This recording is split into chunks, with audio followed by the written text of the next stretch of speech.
Salut tout le monde, petite vidéo aujourd'hui sur la grosse révolution qui semble devoir se profiler dans le football français avec la suppression, enfin c'est pas vraiment la suppression, c'est l'impression que on veut laisser, je dirais plutôt l'absorption de la Ligue dans une nouvelle structure qui s'apparenterait un petit peu à une première ligue à la française. Par définition, je me méfie toujours des trucs à la française, parce que visiblement, à part les petits pois, c'est rarement une réussite.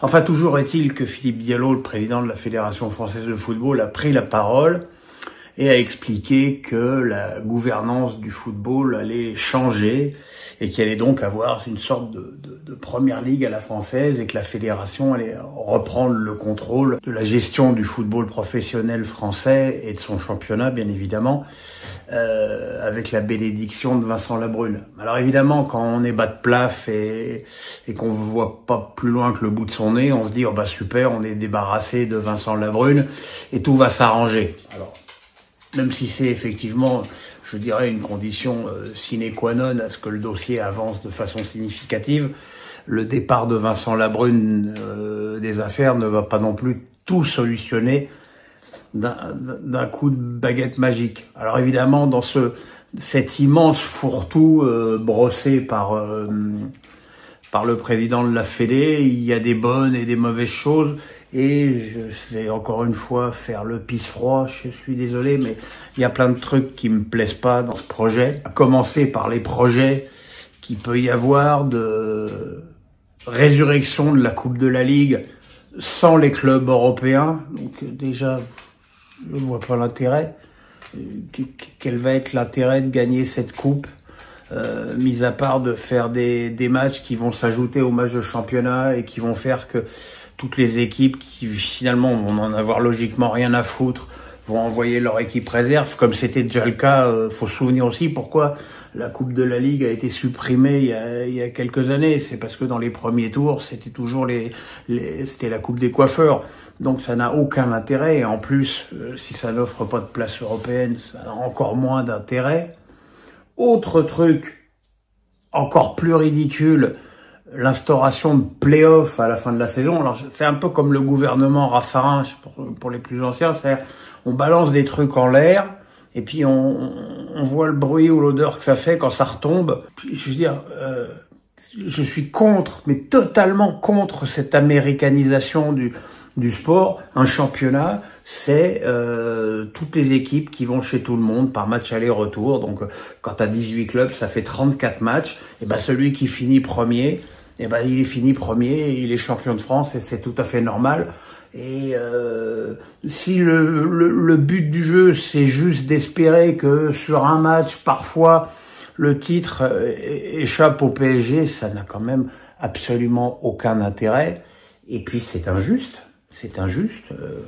Quand tu finis avec 20 points d'avance, voilà, t'es champion et puis c'est tout, quoi. Donc c'est encore une deuxième idée à la con. Troisième idée à la con, j'ai entendu parler de la surveillance de la multipropriété. Donc revenons dans le contexte global dramatique, parce que c'est pas parce qu'il va y avoir une nouvelle formule et tout que la situation financière du football français va s'améliorer grandement dans les semaines, les mois, voire même malheureusement les années à venir.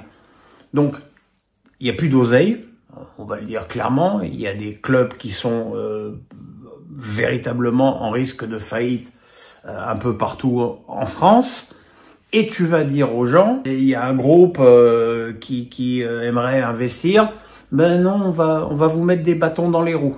Donc c'est-à-dire t'as pas d'oseille et tu vas te priver d'un truc qui va te rapporter de l'oseille. Parce que effectivement, si on se base sur les âneries permanentes de Textor pour critiquer la multipropriété, je suis d'accord que ça n'a pas de sens.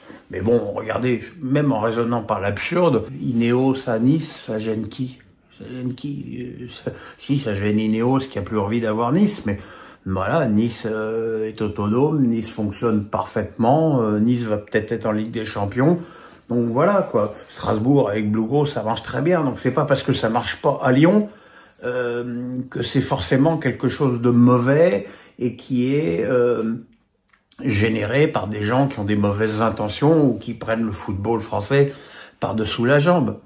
Donc ça fait quand même beaucoup de points qui, moi, m'inquiètent, m'interrogent. Et il y a cette faculté à vouloir faire du nouveau. C'est-à-dire, voilà, alors, effectivement, la période est propice à ce qu'il y ait un bouillonnement d'idées, à ce qu'on cherche à améliorer l'attractivité du championnat de France. Mais pour améliorer l'attractivité du championnat de France, moi je suis désolé, hein, les matchs, je les vois tous.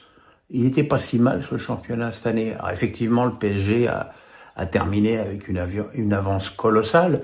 Mais regardez là, on est encore à la dernière journée. On ne sait pas qui va être en Ligue des Champions avec Monaco et Marseille qui n'ont gagné leur billet qu'à l'avant-dernière journée. La lutte pour le maintien et les places de barrage bat son plein. Donc il y a eu un vrai suspense, contrairement à cette idée répandue.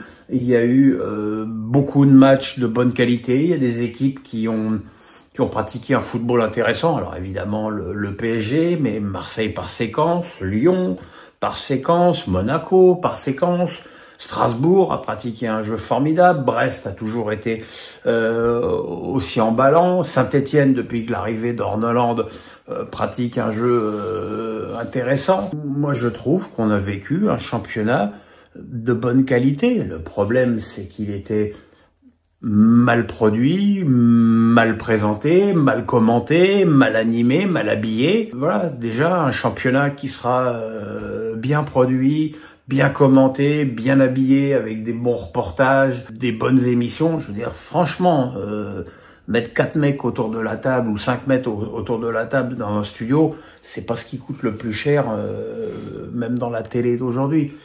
Donc voilà quoi. Donc et puis quid de Nicolas de Taverneau dans cette nouvelle formule.